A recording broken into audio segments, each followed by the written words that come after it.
I received a $3.2 million retirement package after 30 years with Morrison Engineering.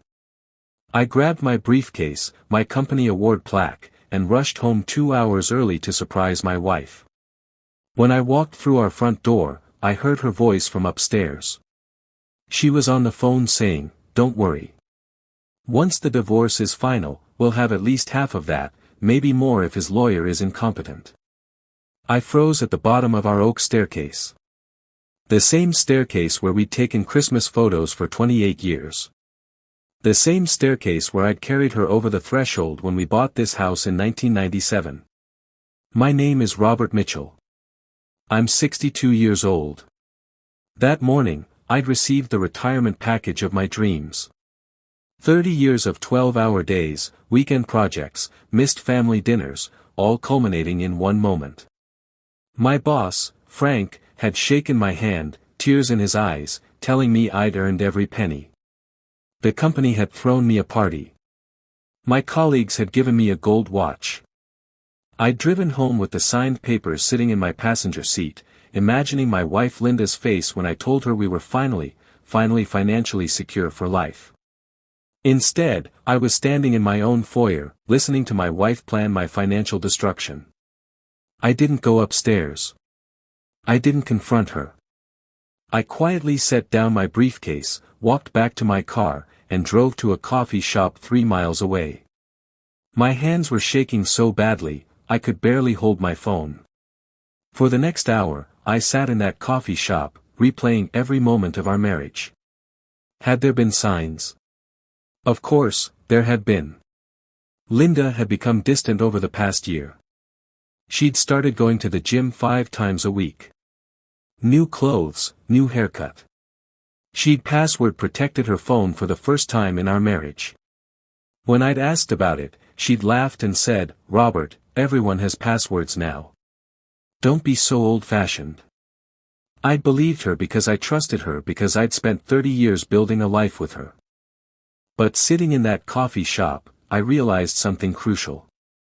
Linda didn't know about the retirement package yet.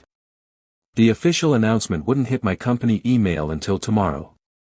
She couldn't have known, which meant she'd been planning this divorce anyway, probably assuming I'd just get my regular pension.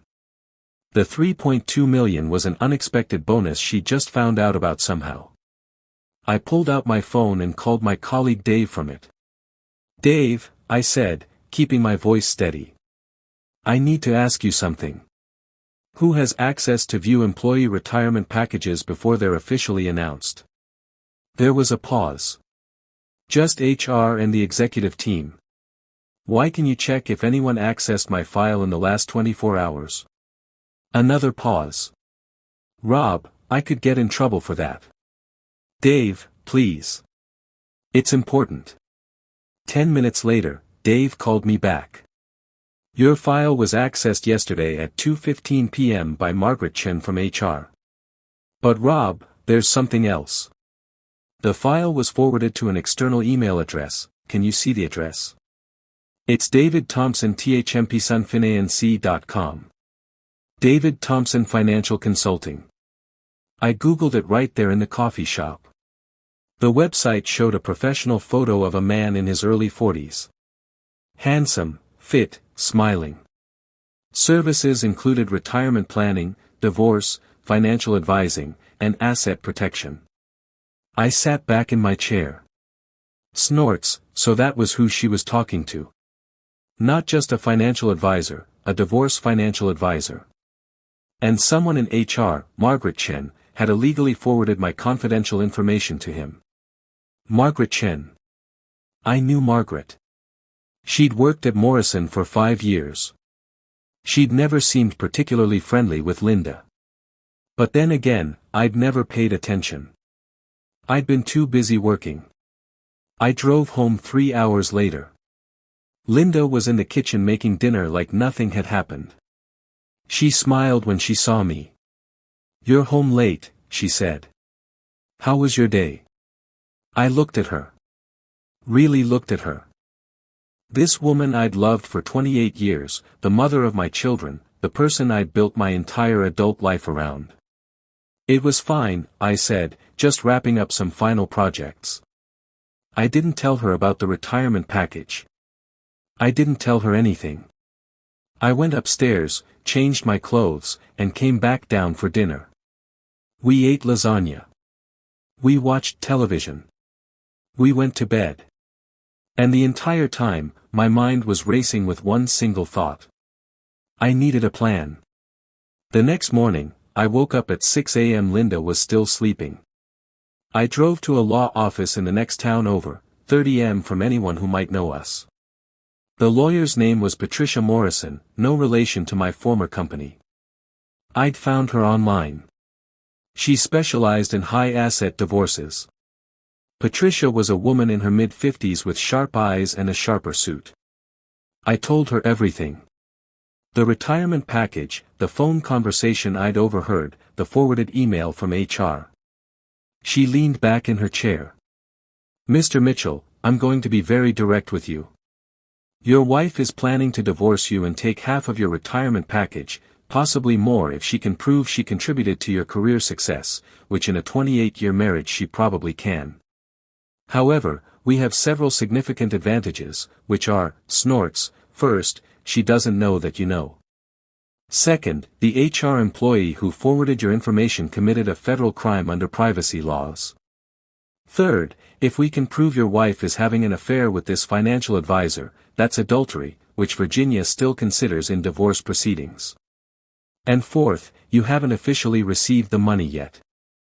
The papers are signed, but the fund transfer doesn't happen for 30 days per your company policy. So, what do I do? Patricia smiled. It wasn't a warm smile. It was the smile of someone who'd won many battles. You play along. You act normal. You gather evidence, and in 30 days we make sure that retirement package is protected in ways she can't touch. I left her office with a list of instructions. Document everything. Record conversations where legal. Hire a private investigator.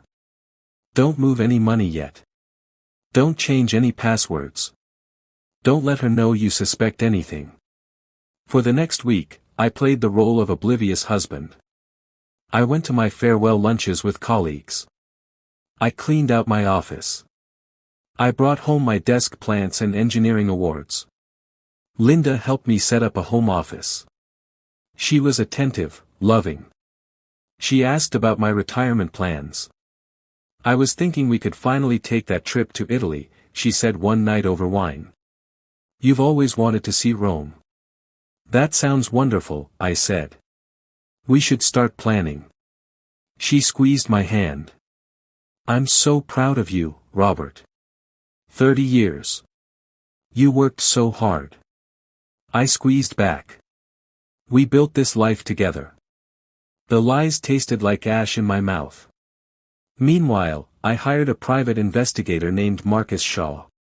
Marcus was a former police detective, late 50s, professional, discreet. I gave him David Thompson's information.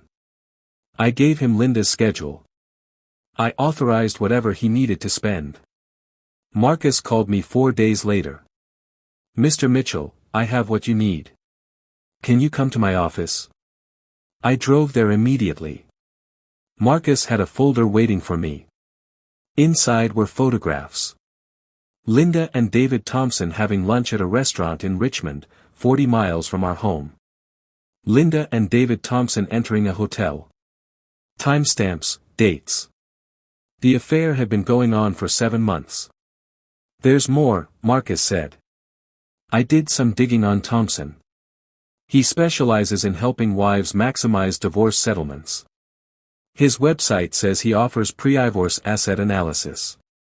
What that really means is he helps identify and plan how to extract maximum value from a marriage before filing. He's been involved in at least 12 divorces in the past 3 years. In 10 of them, his female clients walked away with significantly more than 50%, how various tactics hiding assets before filing strategic timing. In 2 cases, there's evidence he coached the wives to create paper trails suggesting financial abuse or control by the husband. He's smart. He's careful, but he's also greedy. He takes a percentage of the settlement as his fee. I looked at the photographs. Linda smiling at this man. Linda kissing this man in a hotel parking lot. Linda with her hand on his arm. Get me everything, I said. Every meeting, every communication, everything already on it, Marcus said. I went home. Linda was making my favorite pot roast. She asked about my day. I told her I'd been playing golf. She believed me. Why wouldn't she? I'd never lied to her in 28 years. That night, I lay in bed next to my wife and stared at the ceiling. Part of me wanted to confront her immediately, to shout, to demand answers. But Patricia's voice echoed in my head. Don't let her know you know. Gather evidence. Protect yourself. So I waited. 2 weeks after my retirement, the official announcement went out. I was sitting in my home office when Linda came in, her phone in her hand. Robert, she said, her voice breathless. I just saw on Facebook. Morrison gave you a retirement package. How much? I'd prepared for this moment. Patricia had coached me. It's complicated. I said it's a pension restructure, some immediate payout, some annuity. The company is still finalizing the numbers. But approximately how much? I shrugged. After taxes and the annuity setup, probably around $800,000 immediate.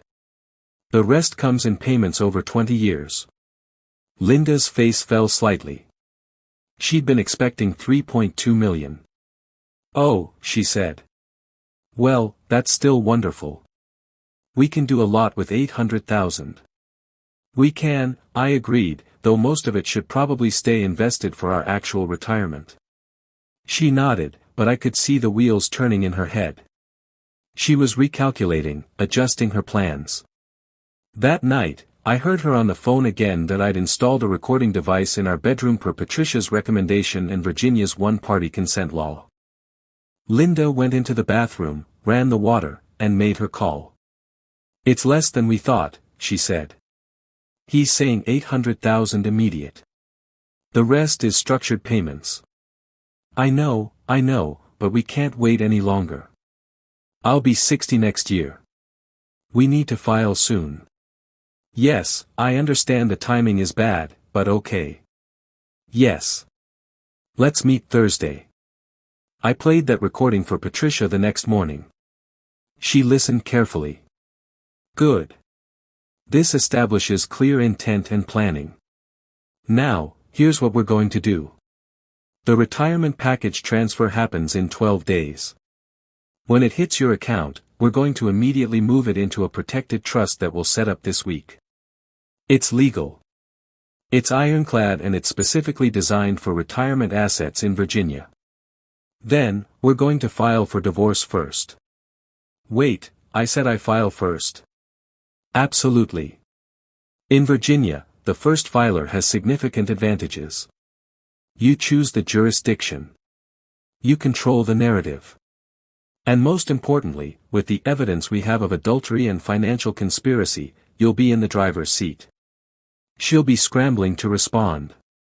What about the house, our savings, our other assets? Patricia pulled out a spreadsheet. Your house is worth approximately $900,000. You have $200,000 in joint savings. Your 401k has another $400,000. Her 401k has about $80,000. You have 2 cars paid off, some investments.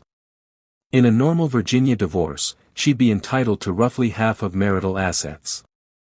But Robert, this isn't a normal divorce. She's committed adultery, which Virginia courts still consider. She's conspired to defraud you with her paramour and she's already planning to hide assets. We're going to argue for a 60-40 split in your favor and I believe we'll get it. And the retirement package is your separate property if we structure it correctly.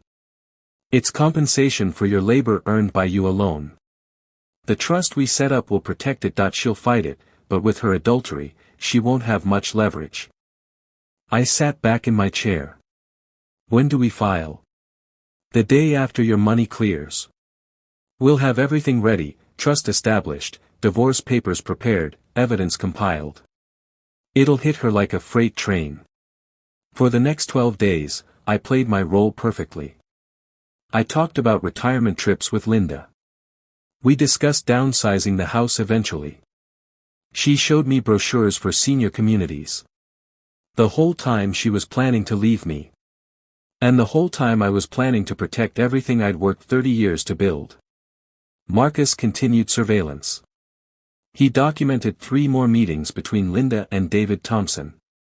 He obtained records showing Thompson had advised Linda to start documenting financial control behaviors. There were notes about how I made all the financial decisions and kept her in the dark about money. None of it was true. Linda had full access to all our accounts. She'd just never been interested in managing them. But Thompson was coaching her to build a case for financial abuse. It made my blood boil. On day 12, the retirement package hit my account at Morrison Federal Credit Union. $3.2 million. I watched it appear on my phone at 9:15 a.m. By 10:30 a.m., Patricia had transferred it into the Robert Mitchell Retirement Trust. By 11 a.m., the trust was locked and protected under Virginia law. At 2 p.m. that same day, Linda was served with divorce papers at our home. I wasn't there. Patricia had advised me to stay at a hotel that day. Marcus had a colleague serve the papers. He recorded Linda's reaction. She was shocked, completely blindsided. She immediately called David Thompson. Then she called a lawyer. By 5 p.m., her lawyer had called Patricia. Patricia played me the voicemail. The lawyer sounded confused and angry. They wanted to know about the retirement package. They wanted to negotiate. Patricia called back the next morning. I was in her office. She put the call on speaker. My client is willing to discuss settlement, Patricia said calmly. However, I should inform you that we have extensive documentation of Mrs. Mitchell's adultery with Mr. David Thompson, including photographs, hotel records, and recorded conversations discussing plans to maximize her divorce settlement through fraudulent claims of financial abuse. There was silence on the other end. Furthermore, Patricia continued, we have evidence that Mrs. Mitchell obtained confidential information about Mr. Mitchell's retirement package through illegal means.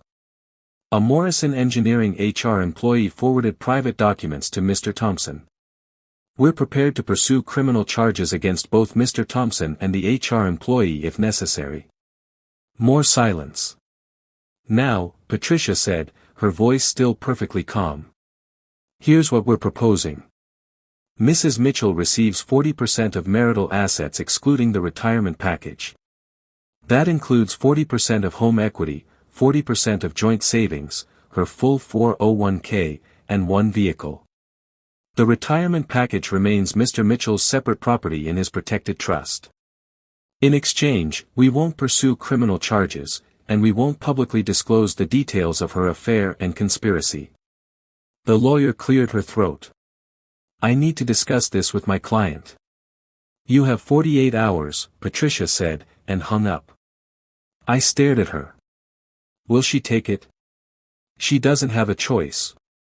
If this goes to court, she gets nothing from the retirement package anyway, probably less than 40% of other assets due to adultery, and she faces potential criminal conspiracy charges. This is a gift.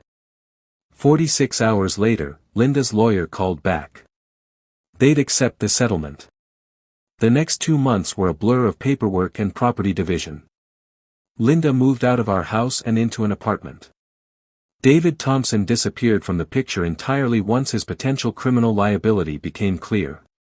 The HR employee, Margaret Chen, was fired from Morrison Engineering and faces charges for privacy violations. Linda and I met one final time to sign the papers. It was at Patricia's office. Linda looked older somehow, tired. She wouldn't meet my eyes. Robert, she said quietly as we were leaving. I'm sorry. I know that doesn't mean anything now, but I'm sorry. I looked at her. This stranger wearing my wife's face. Why? I asked. Just tell me why. She shook her head. I don't know. I felt invisible. You worked so much. And David made me feel seen. Made me feel young again. It was stupid. I was stupid. You were planning to destroy me financially, I said. That's not stupid. That's calculated. I know. Her voice cracked. I know, and I'll have to live with that. She walked away. I watched her go. 28 years gone, but I survived. The house sold for $920,000. After the split, I walked away with approximately $500,000 from the sale, plus my 401k, my retirement package, and my self-respect. Linda got her share and disappeared to Florida with her sister. I bought a smaller house in the mountains of Virginia. 3 bedrooms, a workshop, a view of the valley. I spend my days now woodworking, hiking, volunteering at the local veteran center. I reconnected with my children, both in their 20s, and explained everything. They were hurt, but understood. They'd seen their mother's distance, too. 6 months after the divorce, I got a call from my former colleague Dave from IT. Rob, he said, I thought you should know. Margaret Chin tried to sue Morrison for wrongful termination. The case got thrown out. And there's more. Apparently, David Thompson has been investigated by the State Financial Board. 2 other women have come forward with similar stories. He's lost his license. I thanked Dave and hung up. I didn't feel satisfaction exactly, just a quiet sense of justice. I'm 63 now. I have my retirement secured. I have my peace. I have a second chance at life on my own terms. Some nights I still think about Linda, about the life we had, about the life we could have had. But mostly I think about how close I came to losing everything I'd worked for. How one overheard conversation saved my entire future. My advice to anyone in a similar situation is this. Don't act out of emotion. Don't confront immediately. Don't burn bridges before you've gathered the facts. When you discover betrayal, especially financial betrayal, you need strategy. You need evidence. You need patience. I could have burst upstairs that day and confronted Linda. I could have shouted and cried and demanded answers, and I would have lost everything. She would have prepared. Thompson would have hidden evidence. The HR employee would have covered her tracks. I would have walked away with half my retirement at best, maybe less. Instead, I stayed silent. I played the long game. I protected what was mine, and I won. It's not the retirement I'd imagined 28 years ago when I married Linda, but it's mine. Earned through 3 decades of hard work. And in the end, one moment of clarity when I heard the truth and chose to be smart rather than emotional. Sometimes I sit on my porch in the mountains and watch the sunset. I think about the oak staircase in our old house, the Christmas photos, the dreams we'd had, and then I think about the $3.2 million sitting safely in my retirement trust. I think about my workshop and my hiking trails and my freedom. I think about the future I still have ahead of me, built on honesty rather than lies. And I think about how lucky I am that I came home early that day, that I heard what I heard, that I made the choices I made. The best revenge, I've learned, isn't dramatic confrontation. It's not shouting or violence or public humiliation. The best revenge is protecting yourself, securing your future, and walking away with your dignity intact. Let the courts handle justice. Let karma handle the rest. I won my retirement. I won my freedom. And in the end, that's the only victory that matters.